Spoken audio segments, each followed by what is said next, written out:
Hello guys and welcome back to my channel. Episode की starting वहीं से होती है जहां लास्ट एपिसोड खत्म हुआ था। बाइकर ने दोही पर एसिड फेंका था, लेकिन गुआन ने दोही को बचा लिया था, जिससे गुआन का शरीर जल गया था। पर जब वो दोही का हाथ पकड़ता है तब उसके सारे घाव हील हो जाते हैं।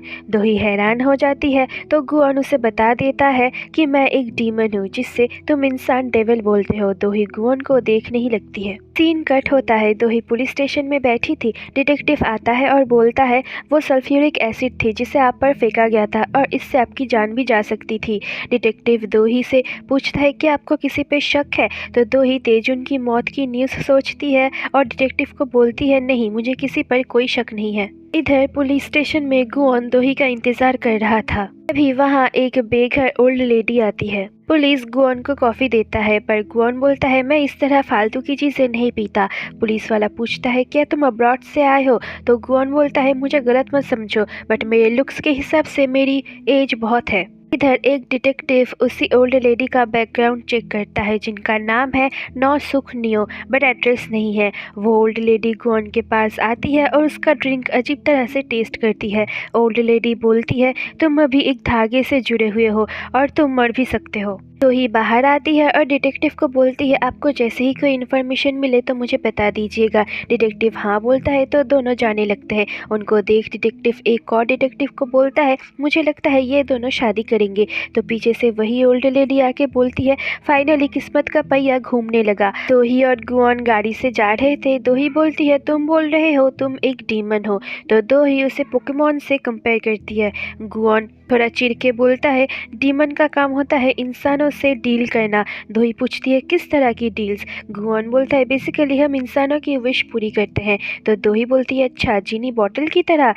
चीनी से कंपेयर करने की वजह से गुआन गुस्सा करने लगता है। वही बोलती है हम जैसे इंसान तुम जैसे लोगों को सुपर ह्यूमंस बोलते हैं, जिनके पास कुछ स्पेशल पावर्स होते हैं, और तुम्हारा पावर इस टैटू से आता है। दोही अपना दिमाग चलाती है और गुआन को बोलती है तुमको तुम्हारा पावर यूज करने के लिए मेरे पास रहना होगा, बट तुम्हारे पास कोई एक्सक्यूज नहीं है मेरे पास रहने का।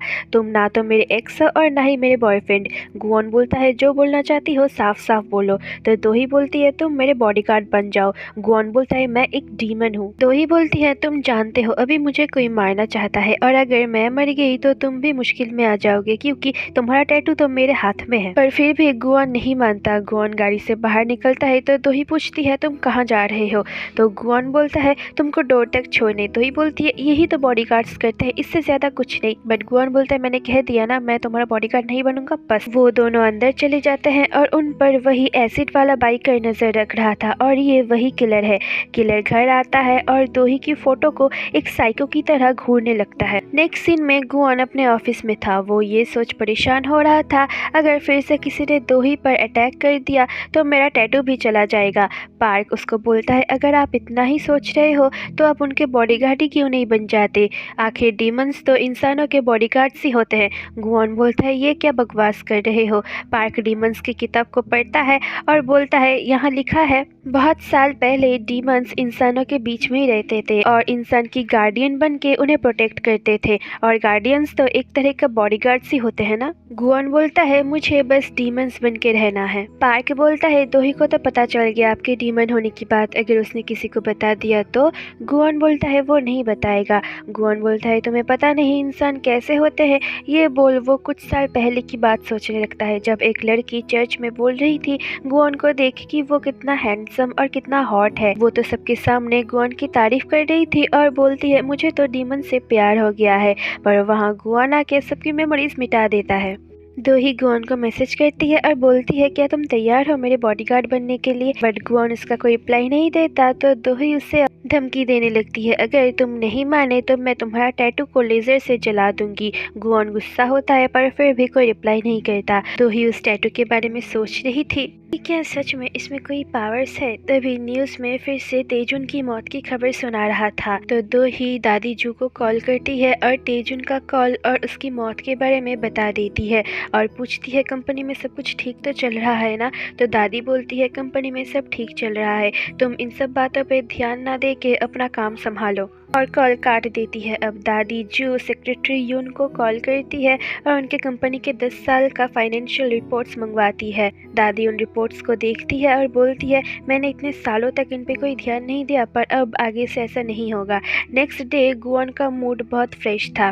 पार्क के पूछने पर गुआन बोलता है, अभी मेरा टैटू गायब नहीं हुआ है, बस उसके हाथ में सेफ है। मुझे उस टैटू को वापस पाने के लिए वही माहौल फिर से तैयार करना होगा। टेम्परेचर, वेदर, सिचुएशन सब ऐसे टेस्ट करना होगा, तभी मुझे क्रॉस वापस मिलेगा। पार्क को भी ये बात सही लगता है। तभी वहाँ उन्हें कुछ जलने की स्मेल आता है तो गुआन अपनी उंगली को देखता है जो जल रहा था। ये देख गुआन तो पैनिक करने लगता है। दोनों फूंक मार के आग बुझाने की कोशिश करते हैं पर उसका कोई फ़ायदा नहीं होता। तभी वहाँ गायांग आके देखती है गुआन की उंगली में आग लग गई है तो वो जल्दी से पानी फेंक के आग बुझा देती है और पूछती है यहाँ यह सब क्या हो रहा था। गुआन बोलता है, मुझे जल्दी से किसी मजबूर इंसान के साथ डील करना होगा। ये बोल के वो दोही को कॉल करता है और बोलता है, मैं रेडी हूँ तुम्हारा बॉडीगार्ड बनने के लिए और मैं अभी तुम्हारे पास आ रहा हूँ। तो दोही ये सुन के जल्दी से रेडी होने चली जाती है। गुआन अपने साथ बहुत सारा आइस ले आता है। गुआन दोही के पास आके बोलता है, मैं रेडी हूँ तुम्हारा बॉडीगार्ड बनने के लिए। तो दोही बोलती है, अचानक तुम कैसे मान गए? तभी गुआन की उंगली में फिर से आग लग जाता है तो गुआन पीछे आइस में अपनी उंगली रख आँख को बुझा देता है। दोही उसके पीछे देखने जाती है पर गुआन उसे पकड़ के बोलता है, हम दोनों की किस्मत एक दूसरे से जुड़ी हुई है। दोही बोलती है, अच्छा हुआ कि तुम मान ही गए, और बोलती है तुम आज से ही काम शुरू कर सकते हो। तो गुआन भी मान जाता है और बोलता है, पर उससे पहले हमें कुछ इम्पोर्टेंट काम करना होगा। गुआन दोही का हाथ पकड़ के अपने पावर से एक क्लॉक टावर के ऊपर आता है। दोही तो डरने लगती है इतनी ऊंचाई से, पर गुआन तो वहाँ अपना शिकार ढूंढ रहा था। गुआन की उंगली में फिर से आग लग जाता है। गुआन अपने पावर से एक हॉस्पिटल के अंदर आता है और अब तो उसके 2 उंगली में आग लग गया था। गुआन जल्दी से पानी ढूंढ आग बुझा देता है और एक ग्लास में पानी भर के दोही को पकड़ा देता है। तभी वहाँ गुआन देखता है एक लेडी अपने बच्चे की जान के लिए प्रे कर रही थी। डॉक्टर ने भी उम्मीद छोड़ दिया था। गुआन उस लेडी के पास आके बोलता है, मैं एक डीमन हूँ और मैं आपकी विश पूरी करूँगा, पर आपको 10 साल का कॉन्ट्रैक्ट साइन करना होगा। वो लेडी तो गुआन पर ट्रस्ट नहीं करती। तभी वो बच्ची जिसका नाम योनसियो है उसकी कंडीशन बिगड़ने लगती है। तभी गुआन दोही का हाथ पकड़ के उस बच्ची की कंडीशन को नॉर्मल कर देता है। वो लेडी तो हैरान हो जाती है। गुआन उसको कॉन्ट्रैक्ट देता है और बोलता है, 10 साल बाद आपकी आत्मा को नरक जाना होगा। वो लेडी बोलती है, अगर मैंने साइन किया तो क्या योनसियो जी पाएगी? तो गुआन बोलता है, सोच लो वरना मैं किसी और इंसान को ढूंढ लूंगा। दोही बोलती है, तुम इन्हें मजबूर कर रहे हो। गुआन दोही को बोलता है, तुम इन सबसे दूर रहो। दोही बोलती है, इन्हें थोड़ा टाइम तो दो सोचने के लिए। तो गुआन गुस्से में बोलता है, टाइम ही तो नहीं है। दोही अब गुआन की उंगली को देखती है, अब 4 उंगली में आग लग गया था। वो लेडी बोलती है, मैं साइन करूंगी अगर योनसियो जिंदा रही। दोही अब गुआन को गुस्से में देखने लगती है। बाहर आके गुआन दोही से कोई अच्छा सा केक शॉप पूछता है और बोलता है, मैं हर एक डील के बाद डिजर्ट खा के सेलिब्रेट करता हूँ। दोही पूछती है, अगर तुम्हारी पूरी बॉडी में आग लग जाए तो क्या होगा? तो गुआन बोलता है, तो मैं पूरी तरह से जल जाऊंगा, मतलब मौत। दोही बोलती है, इसीलिए तुम डील करते हो ताकि तुम मर ना सको। तुम सच में एक डेविल हो। गुआन बोलता है, इस दुनिया में कुछ भी फ्री नहीं मिलता और मेरे केस में भी इंसानों को अपनी विश की कीमत चुकानी पड़ती है। मुझे नहीं पता तुम क्यों इतना अपसेट हो रही हो, बट मैं इंसानों की जान बचाता हूँ। तुमने नहीं देखा वो बच्ची कैसे दर्द से तड़प रही थी?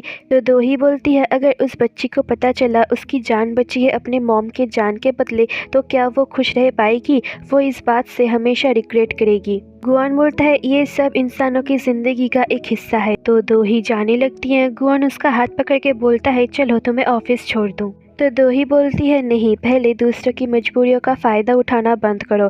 फिर वो गुस्से में चली जाती है। गुआन अब बोलता है, स्वार्थ के लिए इंसान डेविल से भी ज़्यादा खतरनाक हो सकता है। अभी तुम ये बोल रही हो, बट जब तुम्हारी जान को भी खतरा होगा तब तुम मेरे ही पावर्स पर डिपेंड करोगी। एक सीन में मैडम जो उसी ग्लव्स वाले आदमी को बोलती है, तुमने अपने गंदे इरादों की वजह से एक इंसान की जान ली है, तुमको इसकी कीमत चुकाना होगा। फिर वो आदमी जाने लगता है पर बाहर गुस्से से मैडम जू को देखने लगता है, पर अभी भी इसका फेस रिवील नहीं होता। गुआन केक को मज़े से खाने लगता है। पार्क आके पूछता है आपकी उंगली कैसी है, तो गुआन बोलता है मैंने एक डील कर ली है। पार्क सुकून की सांस लेता है और बोलता है मैंने तो सोचा था मैं आपको कभी देख नहीं पाऊंगा। पार्क आके उसे बोलता है जब आप पानी में गिरे थे तब टेम्परेचर था 15.8 डिग्री, लेकिन सबसे ज़रूरी बात है वो रात फुल मून की रात थी। गुआन पूछता है अब फुल मून को आने में कितने दिन बचे हैं, तो पार्क बोलता है 28 डेज। गुआन बोलता है ये तो बहुत लंबा टाइम है। पार्क बोलता है आप तो अब दोही के बॉडीगार्ड हो ना, तो गुआन बोलता है मुझे निकाल दिया है। तो ही मीटिंग में थी बट उसका काम में कोई ध्यान नहीं था। मिस शीन दोही के पास आके वेपन्स देती है और बोलती है जल्द ही आपके लिए बॉडीगार्ड्स ढूंढ लूंगी। गुआन शेविंग कर रहा था पर उसके दिमाग में बस दोही की बात ही घूम रही थी। वो बच्ची अब ठीक थी। गुआन उसके पास आता है और पूछता है क्या तुम्हारी कोई विश है, तो यंसियो के पापा बोलते हैं ये अपना 10 साल का बर्थडे हॉस्पिटल के बाहर जाके मनाना चाहती है। गुआन पूछता है क्या ये तुम्हारी विश है, पर यंसियो बोलती है नहीं। वो गुआन के कान में बोलती है मैं चाहती हूँ मेरे मम्मी पापा मेरी वजह से कभी सफ़र ना करे। तभी वहाँ वो लेडी आ जाती है और वो तीनों चले जाते हैं। गुआन बोलता है इंसानों को समझना सच में बहुत ही ज़्यादा डिफ़िकल्ट है। दोही रेस्टोरेंट में मीटिंग कर रही थी तभी वो उस बच्ची को अपने मम्मी पापा के साथ बर्थडे सेलिब्रेट करती दिखती है। वो देखती है वो लेडी खुशी से रो रही थी।